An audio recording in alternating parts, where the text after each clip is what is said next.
wabarakatuh. Perkenalkan, nama saya Muhammad Raka Pratama dari semester 3A. Di sini saya akan mereview kembali materi yang telah dijelaskan oleh Ibu Profesor Dr. Haji Eni Nuraini SMH beserta asisten dosen Bapak Dr. Muhammad Rendi Aridayati SMH. Pada pertemuan ketujuh ini kita disuruh menganalisa kasus. Nah, saya di sini mengambil contoh hubungan kasus tindak pidana antara percobaan dengan perbarengan atau gabungan tindak pidana. Keterikatan pada kasus ini yaitu dengan bab 4 tentang percobaan dan bab 6 tentang perbarengan atau gabungan tindak pidana.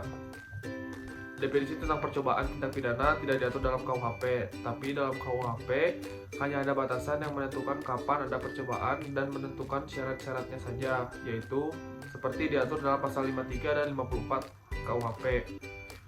Dalam pasal 53 KUHP, yaitu 1. Mencoba melakukan kejahatan dipidana jika niat itu telah nyata dari adanya permulaan pelaksanaan itu, bukan semata-mata disebabkan karena kehendaknya sendiri. 2.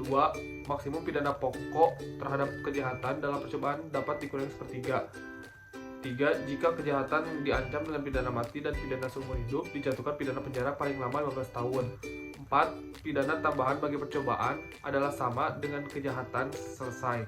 Dan dalam pasal 54 KUHP yaitu mencoba melakukan pelanggaran tidak dipidana.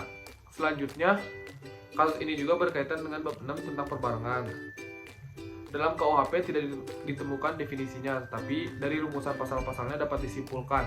1. Seseorang dengan satu perbuatan mengakibatkan beberapa aturan pidana dilanggar, atau seseorang dengan beberapa perbuatan mengakibatkan beberapa peraturan pidana dilanggar. 2. Di antara perbuatan-perbuatan tersebut, hakim belum pernah menjatuhkan putusan atau vonis yang telah mempunyai kekuatan hukum yang pasti dan tetap. Dan yang ketiga, jaksa atau penuntut umum dalam melakukan penuntutan perkara-perkara tersebut harus secara sekaligus dan bersamaan. Nah, adapun kronologi kasusnya, ada seorang pria yang sedang mencari pekerjaan yang bernama Indra. Dia memiliki seorang istri dan 2 anak. Namun akhir-akhir ini Indra sulit mencari pekerjaan dan sudah menganggur kurang lebih 2 bulan lamanya. Indra bingung bagaimana caranya menghidupi keluarganya yang kurang mampu. Dan hingga pada akhirnya ada tetangganya yang menawarkan pekerjaan menjadi tukang kebun di rumah seorang pengusaha, tepatnya daerah Himalaya Residen. Tanpa pikir panjang, Indra pun memutuskan untuk mengambil pekerjaan tersebut dan menghubungi sang pemilik rumah untuk menerima pekerjaan tersebut. Mendapat kabar baik, Indra memberi kabar kepada keluarganya bahwa dia sudah mulai bekerja keesokan harinya. Di keesokan harinya, yaitu hari pertama Indra bekerja di rumah majikannya, dia sangat senang dan tidak ada masalah dengan pekerjaannya. Namun hari demi hari, Indra mulai merasa tidak betah dengan pekerjaannya. Hingga beberapa bulan kemudian, Indra itu sangat kesal kepada Pak Andri, yaitu selaku majikannya, dikarenakan gajinya tiap bulan itu sering dipotong dan sering terjadi konflik dengan majikannya tersebut.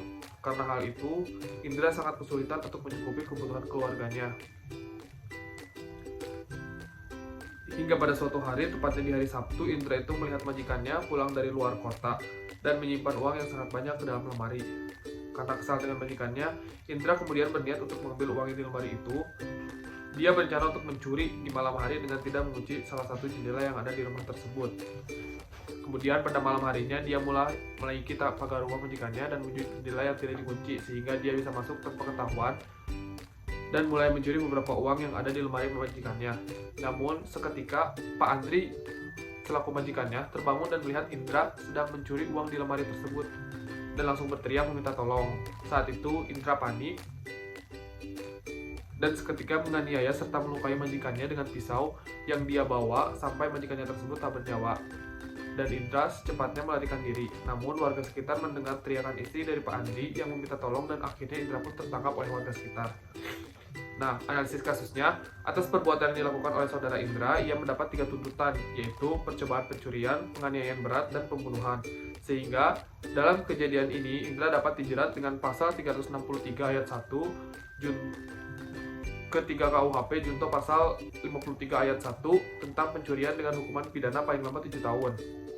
Pasal 34 ayat 2 tentang penganiayaan dengan hukuman pidana penjara paling lama 10 tahun, dan pembunuhan diatur dalam pasal 338 KUHP tentang kejahatan terhadap nyawa dengan hukuman pidana penjara maksimal 15 tahun. Dengan demikian, Jika Indra dinyatakan bersalah dalam kasus tersebut, hukuman yang Indra dapat yaitu hukuman yang paling berat dengan kasus tindak pidana tentang kejahatan terhadap nyawa dalam pasal 338 KUHP yang mengakibatkan terancam hukuman pidana penjara maksimal 15 tahun penjara. Perhitungan lama masa tahanan Indra yaitu 5 ditambah dalam kurung 1/3 dikali 15 sama dengan 20. Dengan begitu Indra dijatuhi hukuman pidana penjara 20 tahun. Kesimpulannya, bahwa kasus tersebut menggunakan hubungan antara bab 4 tentang percobaan dan bab 6 tentang perbarengan. Percobaan yang dimaksud dalam kasus tersebut terletak pada pelaku tindak pidana yang berniat untuk melakukan pencurian di malam hari. Namun, pada akhirnya pelaku tindak pidana tersebut gagal untuk melakukan percobaan pencurian, seperti yang dimaksud pada pasal 53 ayat 1. Sedangkan pada bab 6 tentang perbarengan, yaitu jika suatu perbuatan masuk dalam lebih dari satu aturan pidana, maka yang dikenakan hanyalah satu di antara aturan tersebut. Perbarengan dalam kasus ini ketika pelaku tindak pidana melakukan percobaan pencurian, penganiayaan, serta pembunuhan yang dimana perbuatan tersebut lebih dari satu aturan pidana. Dengan demikian, kasus tindak pidana percobaan dengan tindak pidana perbarengan menggambarkan adanya korelasi dalam penerapan hukum pidana. Mungkin segitu saja review analisa kasus dari saya. Mohon maaf apabila ada kesalahan. Wabillahi taufiq wal hidayah. Wassalamualaikum warahmatullahi wabarakatuh.